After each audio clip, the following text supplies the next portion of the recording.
꺼지지 않는 등불이란 제목으로 말씀을 전하고자 합니다. 지구상의 가장 고독한 직업을 꼽으라면 늘 바다를 바라보면서 외로이 등대를 지키고 있는 등대지기를 빼놓을 수 없을 겁니다. 하지만 오늘날 모든 등대 시스템은 자동화되었기 때문에 사람이 지킬 필요가 없습니다. 요즘은 육지에 있는 각 지방의 관제소들이 모든 등대를 통제한다고 합니다. 그런데 과거에 석유 램프로 등대를 돌리던 시절에 등대지기들은 정말 고생을 많이 했다고 합니다. 우리가 생각할 때 등대지기는 밤새 등대 위에 앉아서 밤바다를 바라보면서 배만 지켰을 것이다 인식할 수 있는데요. 실제로 등대지기는 그 밤에 수시로 석유 압력 탱크를 펌프질해야 됐고 거대한 렌즈를 돌리기 위해 한두 시간마다 등탑 꼭대기로 올라가서 무거운 태엽을 손으로 감아 올려야 했습니다. 만약 등대지기가 졸아서 이 태엽을 감지 않으면 등대 렌즈는 멈춰버립니다. 등대빛이 일정한 주기로 깜빡이지 않고 멈춰버린다면 바다 위에 있는 배들은 암초지대를 알아차리지 못하고 좌초될 위험성이 항상 도사리고 있었습니다. 하지만 등대의 역사 속에는 등대의 빛을 제대로 비추지 못해서 일어난 사고들이 적지 않습니다. 1871년 영국 북부에 한 바다를 밝히던 등대가 있었는데요. 그곳에서 23년간 근무하던 등대지기가 있었습니다. 그런데 야간 당직일이 너무 고되다 보니 어느 날 함께 근무하던 등대지기에게 이런 제안을 합니다. 내가 밤에 근무하다가 조금 졸더라도 비밀을 지켜주게. 자네가 졸 때도 내가 눈 감아 주겠네. 아마 등대지기들끼리 근무 시간에 태만하지 않도록 서로 감시하는 체계가 있었던 것 같습니다. 그런데 서로의 졸음을 묵인하기로 합의한 것입니다. 그때부터 그 등대빛이 흐려지거나 꺼지는 일이 자주 발생하면서 민원이 접수되었고 당국에서 조사해 보니까 두 사람이 서로 졸음을 묵인한 사실이 발견되면서 즉각 파면되고 말았습니다. 이처럼 밤이면 바다를 환하게 밝혀야 되는 등대이지만 때때로 사람의 잘못으로 등대 빛이 꺼지는 사고가 번번이 일어났습니다. 그런데 성경에도 밤마다 꺼뜨려서는 안 되는 등불이 하나 있었습니다. 그것은 거친 바다를 비추는 등대불이 아니라 성막 안에 켜둔 등불이었습니다. 하나님은 그 불을 저녁부터 아침까지 끊이지 않게 켜두라 명하셨고 그것은 한순간도 꺼져서는 안 되는 불이었습니다. 그런데 하나님은 그 귀한 불을 사람의 손에 맡기셨습니다. 그 등불을 보살피는 일이 제사장에게 주어졌는데요. 제사장이라고 해서 졸지 않는 것도 아니고 지치지 않는 것도 아니라서 언제든지 그 불이 꺼질 수 있었습니다. 그렇다면 결코 꺼져서는 안 되는 그 불이 과연 꺼지지 않고 지켜질 수 있었을까요? 오늘 우리는 성막을 환하게 밝혔던 그 등불 앞으로 나아가서 그 의미를 살펴보도록 하겠습니다. 오늘 본문 출애굽기 27장 9절부터 시작하는 내용을 살펴보면 성막의 뜰을 두른 울타리에서 시작해서 성막 안을 환하게 비춘 등불에서 끝이 납니다. 하나님은 성막 주변에 흰 세마포 휘장을 둘러서 경계를 정하셨고 그 울타리 동쪽에 문을 내셨습니다.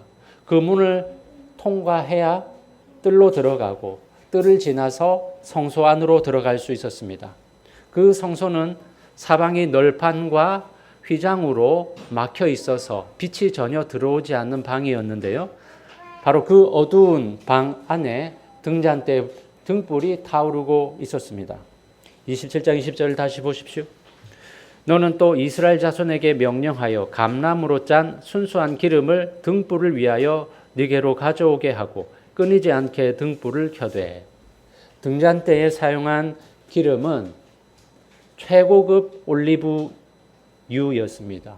오늘날 엑스트라 버진이라고 하는 아마 그 급되는 올리브유였을 것입니다. 하나님은 그 등불이 끊이지 않게 켜라고 하십니다. 이어서 21절을 보십시오. 아론과 그의 아들들로 회막안 증거궤 앞 휘장 밖에서 저녁부터 아침까지 항상 여호와 앞에 그 등불을 보살피게 하라. 이는 이스라엘 자손이 대대로 지킬 규례이니라. 여기 보면 기름을 가져오는 일은 이스라엘 자손에게 맡겨졌고 그 등불을 보살피는 일은 아론과 그의 아들들에게 맡겨졌습니다. 백성들은 끊이지 않게 기름을 준비해야 했고 제사장은 저녁부터 아침까지 그 불 곁을 지켜야만 했습니다. 이 일은 결코 쉬운 일이 아니었습니다. 기름이 떨어질 것을 대비해서 늘 준비해야만 했습니다. 제사장은 모두가 잠든 밤에 홀로 깨어서 심지를 손질하고 기름이 떨어지지 않게 살펴야 했는데 한 사람이라도 그 일을 게을리하는 순간 회막의 등불은 꺼지고 마는 것이었습니다. 그러므로 이 등불을 지키기 위해서는 끊임없이 기름을 준비해야 하고 그 밤에 깨어 있어야 하는 일이었습니다. 말하자면 제사장은 하나님의 집을 맡은 등대지기였던 셈인데요. 바닷가의 등대지기가 한두 시간마다 등탑에 올라가 태엽을 감아야 했듯이 제사장도 모두가 잠든 그 밤에 등불 곁을 지키면서 그 빛이 꺼지거나 흐려지지 않도록 살펴야만 했던 것입니다. 등불을 꺼트리면 안 된다는 메시지는 마태복음 25장에 나오는 열처녀 비유를 떠올리게 합니다. 혼인잔치가 열렸을 때에 신랑을 맞으러 나간 열처녀 중에 5명은 슬기롭고 5명은 미련했습니다. 그 둘을 가른 것은 다른 무엇이 아니라 기름을 준비했느냐 하는 것이었습니다. 슬기로운 처녀들은 등과 함께 여분의 기름까지 준비했지만 미련한 처녀들은 등은 챙겼지만 여분의 기름까지 준비하지 못했습니다. 신랑이 생각보다 더디 오는 바람에 등불이 꺼져가자 미련한 처녀들이 기름을 좀 나눠달라고 요청하였지만 나눠줄 기름이 없다고 거절당하고 맙니다. 결국 미련한 5 처녀는 혼인잔치에 들어가지 못합니다. 이 비유를 통해 주님은 이렇게 결론 내리십니다. 마태복음 25장 13절입니다. 그런즉 깨어 있으라. 너희는 그날과 그때를 알지 못하느니라. 오늘 우리는 우리에게 맡겨진 그 등불이 꺼지지 않도록 끊임없이 준비하면서 그 불을 지키고 있습니까? 본문의 등불은 곧 하나님과 만나는 자리에서 타오르는 불빛이었습니다. 그러므로 우리가 지켜야 될 그 등불이란 다름 아니라 하나님을 날마다 마주하면서 교제하는 것입니다. 그 빛이 살아있다는 것은 하나님과의 사귐이 살아있어서 기쁜 일이든 슬픈 일이든 모든 것을 하나님께 아뢰고 무거운 짐을 질 때 그분 앞에 엎드리는 것입니다. 반대로 그 빛이 꺼져간다는 것은 신앙생활은 하고 있지만 하나님과의 깊은 교제가 사라지고 메마른 신앙생활만 남는 것입니다. 그런 신앙은 등불은 들었지만 기름은 떨어져가는 미련한 5 처녀의 등불과 다르지 않습니다. 그런데 이 등불의 무서운 점은 단번에 꺼지지 않는다는 겁니다. 기름은 소리 없이 줄어들고 불꽃은 서서히 줄어들기 때문에 정작 그 등을 든 사람조차도 자기 불이 꺼져가는 것을 알아차리지 못하는 것입니다. 우리가 그 등불을 지키지 못하는 까닭은 대개 2가지 이유가 있습니다. 하나는 어제의 기름으로 오늘을 버티려는 것입니다. 젊은 날 수련회에서 혹은 인생의 어느 뜨거웠던 한 시절에 받은 은혜를 평생 우려먹으면서 더 이상 발전 없는 신앙생활을 하고 있지 않습니까? 그러나 어제 거두었던 만나가 오늘에는 썩어버리듯이 어제의 기름으로는 오늘의 등불을 밝힐 수가 없습니다. 등불을 지키지 못하는 또 하나의 이유는 일상의 분주함에 밀려서 하나님과의 교제를 자꾸 뒤로 미루기 때문입니다. 어떤 사람은 주중에 직장과 집안일에 쫓겨서 하나님과 단둘이 마주할 시간을 전혀 갖지 못한 채 한 주를 흘려보내고 주일에 교회에 와서야 그 불씨를 살려두려고 합니다. 지금은 너무 바쁘니 내 신앙은 형편이 좀 풀리면 그때 가서 다시 챙기겠다. 그러나 신랑은 우리가 준비되지 못했을 그때에 다시 오실 수 있습니다. 그렇다면 이 등불은 어떻게 지켜야 하는 것입니까? 우리가 할 일은 그 기름이 부어지는 자리로 날마다 나아가는 것입니다. 아침마다 말씀 한 구절을 마음에 새기고 내 삶의 중심을 하나님께 맞추고 하나님의 뜻을 묻고 주일마다 예배자를 귀하게 여기고 나오는 일, 그것이 다시 기름을 채우는 일입니다. 기름이 부어지는 자리로 나아가야만 기름을 얻을 수 있지 않겠습니까? 다만 우리가 의무감으로 하려고 한다면 오래 버틸 수 없습니다.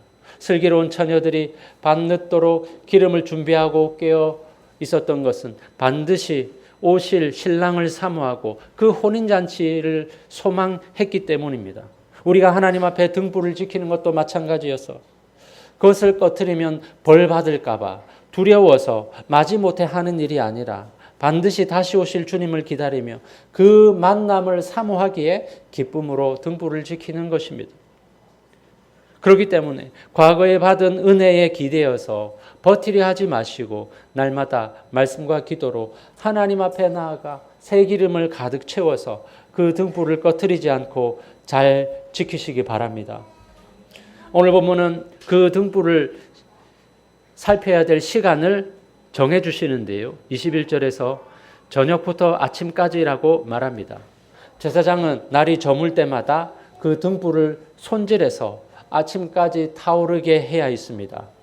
여기서 중요한 것은 그 등불이 밤새 타올라야 한다는 사실입니다. 모두가 각자의 천막에 들어가 잠드는 한밤중에도 회막 안에 그 등불만은 홀로 타오르고 있어야 했던 것입니다. 그런데 밤에 등불이 계속 타올라야 한다는 것은 무슨 의미일까요? 한밤중에 집안에 등불이 켜져 있다는 것은 그 집에 누군가가 깨어 있다는 표시였고, 반대로 등불이 꺼졌다는 것은 집주인이 잠자리에 들었다는 표시입니다. 그렇기 때문에 회막의 등불이 저녁부터 아침까지 꺼지지 않았다는 것은 그 집에 거하는 분이 밤새도록 깨어 있다는 뜻입니다. 백성들이 모두 천막으로 들어가 잠든 밤에도 회막의 등불은 계속 타오르면서 하나님은 결코 잠들지 않으시는 분이다라는 것을 보이셨던 겁니다. 시편 121편 3절 4절은 하나님은 한결같이 우리를 지키시는 분임을 가르쳐 줍니다. 같이 한번 읽어볼까요? 시작. 여호와께서 너를 실족하지 아니하게 하시며 너를 지키시는 이가 졸지 아니하시리로다.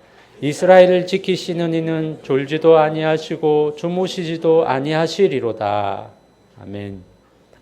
앞서 살펴본 등대지기처럼 사람은 아무리 사명이 막중하고 책임을 다하고 싶어도 결국 눈이 감기고 잠이 들어서 그 등불을 놓칠 때가 있는데, 이스라엘을 지키시는 하나님은 졸지도 아니하시고 주무시지도 아니하십니다.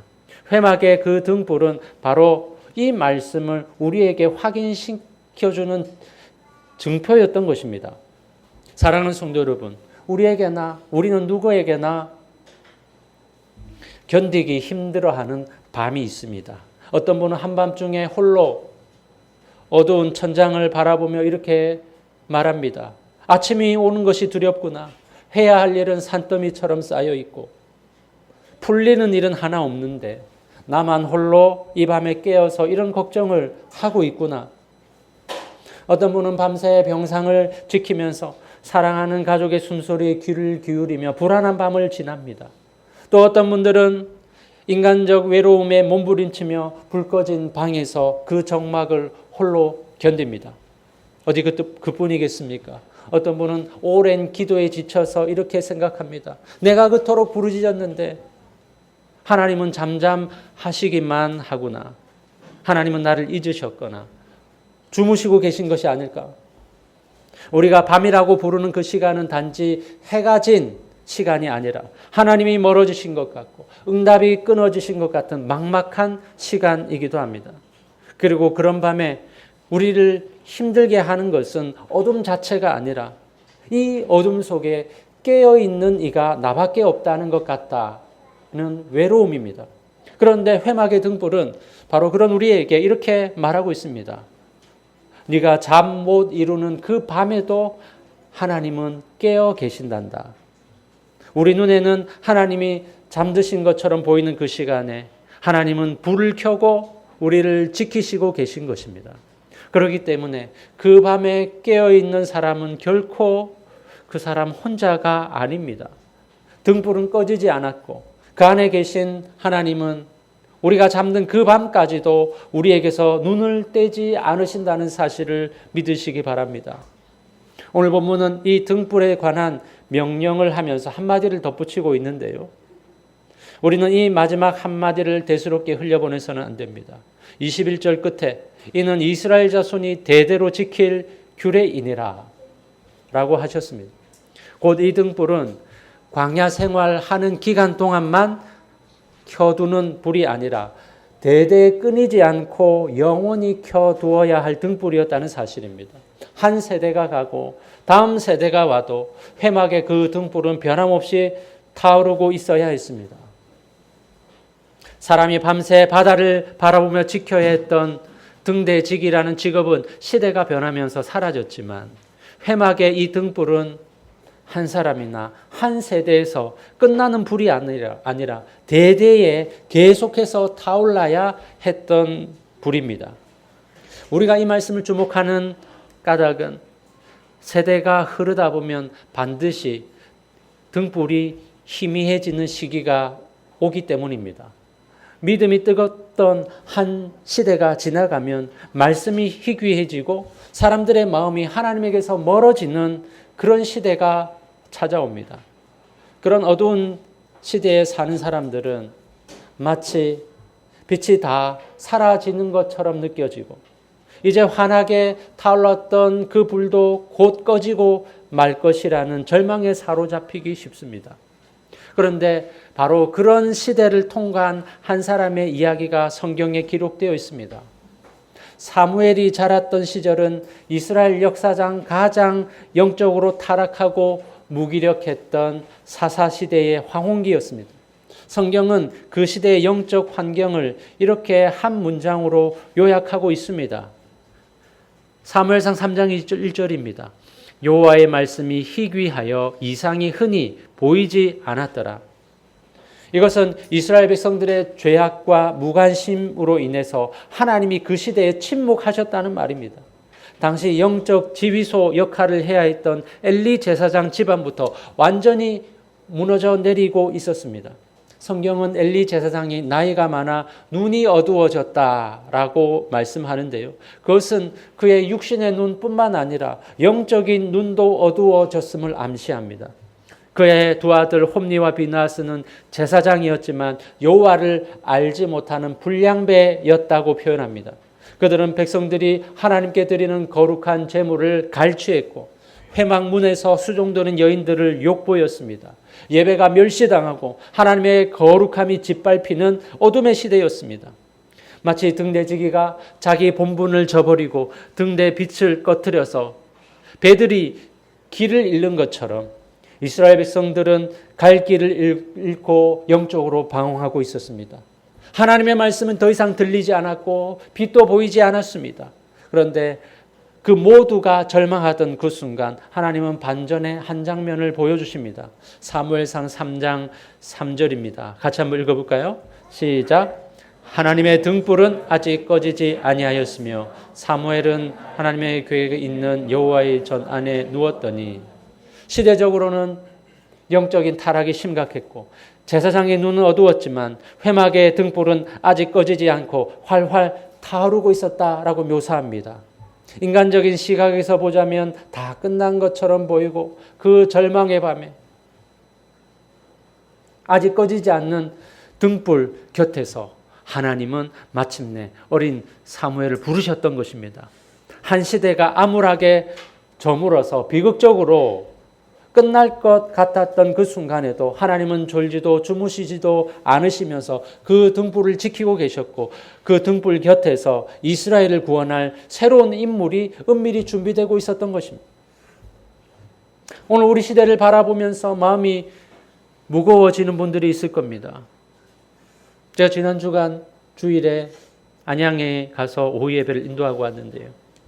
성도 수가 2,000명이 넘는 큰 교회였지만 오후 예배에, 물론 오후 예배라 그렇겠지만 한 300여 명 남짓한 사람들이 참석한 것 같았고, SFC 헌신 예배임에도 거기에 참석한 중고등학생들이 30명 남짓이었습니다. 이런 한국교회 현실을 보면서 사람들이 이렇게 생각합니다. 우리 부모 세대의 그 뜨거움이 우리 세대에는 다 식어버린 것 같다. 이러다가 내 자녀 세대에는 신앙의 불이 아예 꺼져버리는 것은 아닌가. 또 어떤 분들은 자기 가정을 돌아보며 이렇게 탄식합니다. 나는 어떻든 신앙을 붙잡고 살아왔지만 내 자녀들은 교회를 멀리하고 있으니 우리 집안의 영적인 불이 내 대에서 끝나버릴 것만 같다. 이런 생각의 밑바닥에는 한 가지 무거운 짐이 깔려 있는데요. 그것은 이 불을 꺼지지 않게 지켜내는 일이 오로지 내 몫이고 내 열심에 달려있다는 부담감입니다. 이 두려움은 한 사람이나 한 가정의 일만이 아니라 오늘날 한국교회 전체가 비슷한 불안을 가지고 있습니다. 어떤 조사는 지금과 같은 추세가 이어진다면 앞으로 한 세대 안에 지금의 교인 수의 3분의 1 정도가 줄어들 것이고, 교회가 세상보다 더 빠르게 노령화되어서 노년 성도만이 남고 젊은 세대는 찾아보기 어려운 교회가 될 것이다라고 전망합니다. 거기에다 세상은 점점 탈종교화 되어가고 있고, 교회는 분열과 갈등으로 혼탁해진 탓에 사람들의 마음에서 점점 멀어지고 있습니다. 그래서 안팎으로 교회의 앞날이 어둡다는 말이 그치지 않는데요. 성도들은 이 등불이 꺼질까 봐 염려 속에 살아갑니다. 오늘 본문은 등불을 대대로 지키라고 명령하십니다. 그런데 우리가 무슨 수로 등불을 대대로 지킬 수 있겠습니까? 오늘 본문은 이 등불을 대대로 지키라고 우리에게 명령하신 것은 분명하지만 이스라엘 역사를 바라볼 때 백성들이 그 책임을 제대로 감당하지 못했음을 보여줍니다. 방금 살펴본 사무엘 시대도 바로 그러한 때였습니다. 그 등불의 책임자인 엘리 제사장과 그의 아들들은 오히려 등불을 위태롭게 만들었습니다. 그런데 그 어두운 시절에도 하나님의 등불은 꺼지지 않았습니다. 그 등불이 꺼지지 않은 것은 사람의 노력으로 그것을 지켜낸 것이 아닙니다. 그 모든 연약함에도 불구하고 그 등불을 지키신 것은 졸지도 주무시지도 않는 하나님이셨기 때문입니다. 하나님은 그 어둡고 희망 없는 사사시대에 사무엘 같은 선지자를 일으키셔서 어둠을 밝히셨던 것입니다. 사랑하는 성도 여러분, 대를 이어 등불을 밝히는 것이 굉장히 힘든 일인 것은 사실입니다. 그러나 어둠이 아무리 깊다고 해도 그 불을 끝내 지키시는 분은 하나님이시기 때문에 등불이 이 땅에서 꺼지지 않을 것이고, 어쩌면 지금도 하나님은 다른 사무엘들을 일으키셔서 이 어둠을 밝히실 것입니다. 그러므로 우리가 이 빛을 대대로 지켜가도록 노력해야 되는 것은 분명하지만 결국 그 일은 내 힘으로 사수할 수 있는 것이 아니라 그 등불을 지키시는 하나님을 믿고 바라보는 게 우선되어야 한다는 것입니다. 성막 안을 밝혔던 등불은 백성들이 날마다 새로운 기름을 준비하면서 지켜야 하는 불이었지만 그 불을 꺼지지 않게 지키신 분은 하나님이셨습니다. 그 불은 저녁부터 아침까지 우리가 잠든 밤에도 꺼지지 않았는데, 그것은 우리를 지키시는 분이 졸지도 아니하시고 주무시지도 아니한다는 표징이었습니다. 하나님은 그 등불을 대대로 보존하라 하셨고, 아론과 그의 아들들은 저녁부터 아침까지 여호와 앞에서 그 불을 지켰습니다. 하지만 그 제사장들도 결국 나이가 많아서 죽었고, 어떤 사람도 그 불이 영영 지켜지리라 보장하지 못했습니다. 베테랑 등대직이라도 졸음을 이기지 못하고 사고를 내듯이 성소의 등불도 사람이 영영히 지킬 수 없었습니다. 하지만 그 등불이 꺼지지 않은 것은 그 등불을 끝까지 지키시는 분이 졸지도 아니하시고 주무시지도 아니하는 하나님이시기 때문입니다. 우리가 깨어서 그 빛을 지켜야 되는 것은 분명하지만 우리가 잠든 사이에도, 우리 육체가 약해진 그 순간에도 그 불을 끝내 꺼뜨리지 않으시는 분은 우리 수고 너머에 계신 하나님이 계시기 때문입니다. 그분은 우리 각 사람의 연약한 믿음도 또한 어두운 시대를 지나고 있는 교회도 우리 노력에 의해 좌우되지 아니하고 친히 지키고 계십니다. 요한복음 8장 12절을 보십시오. 나는 세상의 빛이니 나를 따르는 자는 어둠에 다니지 아니하고 생명의 빛을 얻으리라. 우리가 지닌 빛은 본래 우리에게서 난 것이 아니라 빛이신 그리스도에게서 받은 것이고 그 빛이 우리에게서 꺼지지 않는 것도 우리가 그것을 단단히 붙들고 있어서가 아니라 친히 그분이 붙들고 계시기 때문입니다. 요한복음 1장 5절은 그분을 가리켜 빛이 어둠에 빛이 돼 어둠이 깨닫지 못하더라 라고 하고 있는데요. 그 어떤 밤도 그 빛을 끝내 삼키지 못하였습니다. 그렇기 때문에 한밤중에 홀로 깨어서 외로워하고 두려워했다면 응답 없는 하늘 앞에서 하나님이 나를 외면하고 있다고 탄식했다면 우리 세대의 신앙의 불이 꺼질까 봐 염려했다면 이제 고개를 들어서 그 등불을 바라보면 됩니다. 우리가 잠든 밤에도 그분은 깨어 계시기 때문입니다. 언젠가는 성막에 그 등불이 필요 없을 때가 올 것입니다. 요한계시록 22장 5절은 이렇게 말씀합니다. 다시 밤이 없겠고 등불과 햇빛이 쓸데없으니 이는 주 하나님이 그들에게 비치심이라. 등불이 더 이상 필요 없는 날, 다시는 밤이 없는 그날, 하나님이 친히 우리의 빛이 되실 날이 올 겁니다. 사랑하는 성도 여러분, 우리의 믿음은 우리가 스스로 등불을 지켜내는 데 있지 않고 결코 꺼지지 않는 그분의 빛 아래 머무는 데 있습니다. 그리고 그 빛 아래 머무는 자는 그 빛을 어두운 세상으로 내보낼 수 있습니다. 그렇기 때문에 빛의 자녀로 산다는 것은 우리가 스스로 밝은 빛을 내는 것이 아니라 받은 빛을 비추기만 하면 될 뿐입니다. 우리가 잠든 밤에도 깨어서 우리 자신과 교회를 비추시는 그 하나님을 신뢰하십시오. 어두운 밤에도 등불을 비추시는 하나님 안에서 평강을 누리며 살아갈 수 있는 저와 여러분 되시기를 주님의 이름으로 축원합니다.